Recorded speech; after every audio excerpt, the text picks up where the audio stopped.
Hi, this is Itch. I'm Jamie. We're the King Blues on Amplified TV. Good, man. I'm Good, excited yeah, to be thank playing you. today. You played Reading earlier in the weekend. Do you think, which one do you think is going to be a better set? You get asked this a lot over Reading on weekend, as you could probably imagine. It's kind of hard to judge because Reading and Leeds are quite different, you know. Reading always seems a bit more, like as a festival, always seems a bit more rowdy, you know, and a bit more leery. And Leeds is kind of a bit more chilled out and easygoing. But yeah, I don't know kind of which one I prefer. I kind of like them both in equal measure, sort of thing.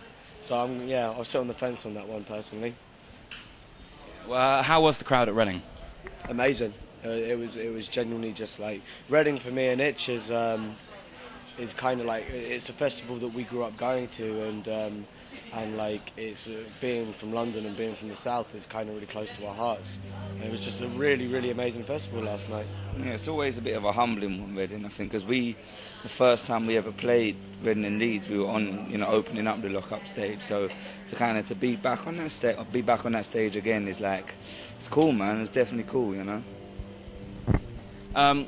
So you had the new album Punk and Poetry come out earlier in the year. How's the reception been for that? It's been good. It's been positive, man. Yeah, we've been happy with it. Yeah, there's sort of like when you make a record, you kind of we make records for us, you know. We try and make records that we want to hear and make the music that we want to play.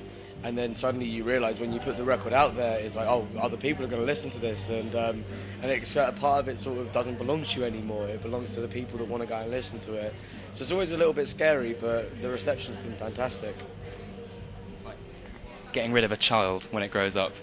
You've nurtured your little album, and off it goes into the world. You kind of, we give it to the world. You care about it still, but you don't want it sponging off you anymore, like I still do with my parents. Love you, Mum. That's fine. Join the club. So, when can we expect the next album? I know it's not long after the last one. We're But going in to do pre-prod next week, and then we're going to record with John Feldman in America in like December. So we're going to get it out at the kind of the beginning-ish of next year. oh, wow. Yeah, because I mean at the minute it's kind of, sometimes I think it's hard to kind of find inspiration for songs and stuff, and we're not a band who's just going to write for the sake of writing. But I think at the minute, between what we finished off with Punk and Poetry, it was kind of like there's still so much to talk about, and there's so much happening that it's kind of stuff that we can't ignore. So it's kind of been easy to kind of just get in there and give it a little bit of urgency, Your guys' music's kind of very politically minded. So where's that inspiration coming from for that next album? Is it kind of the unrest that's all over the world at the moment? Yeah, I mean, I think the struggle is certainly a universal thing. I think as a band, we always try and kind of really get down to the nitty-gritty and look at it from a very kind of local perspective and how it affects people from a personal perspective. But I think in the larger picture, hopefully we try and show that this is a kind of a universal struggle, So going back to festivals, you guys are quite political and quite for the music. So is there anything kind of strange on your rider? Not really. Not really. I mean, we're kind of. That would surprise me. I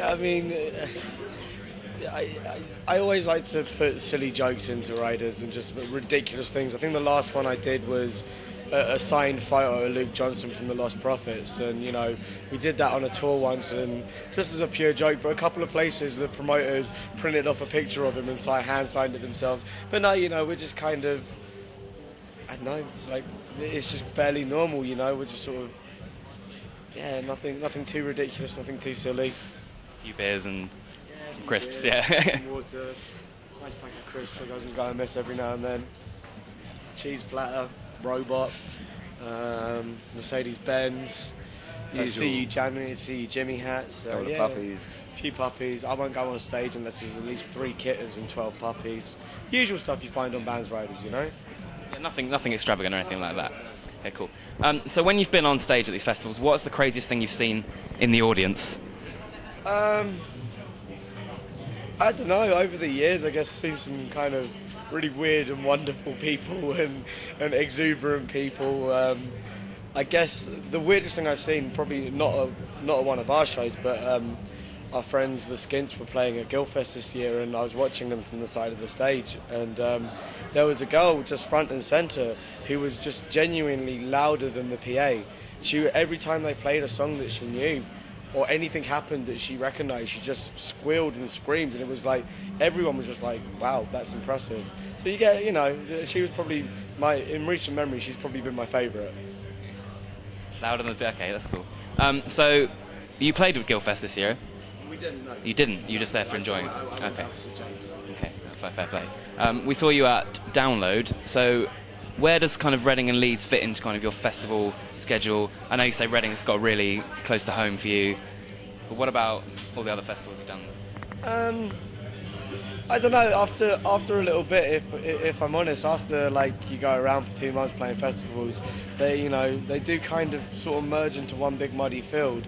But they do, like, I think all festivals kind of have their own vibe. You know, like you get some of the smaller ones like 2000 Tree, Secret Garden Party, and things like that have this amazing kind of like just feel of community about them, and then you get Reading and Leeds, which always feels a lot more about the music, and then you get stuff like Nash Festival, and like Boardmasters, which is more about kind of less about the music and more about the sort of whatever the skating or surfers or whatever like that.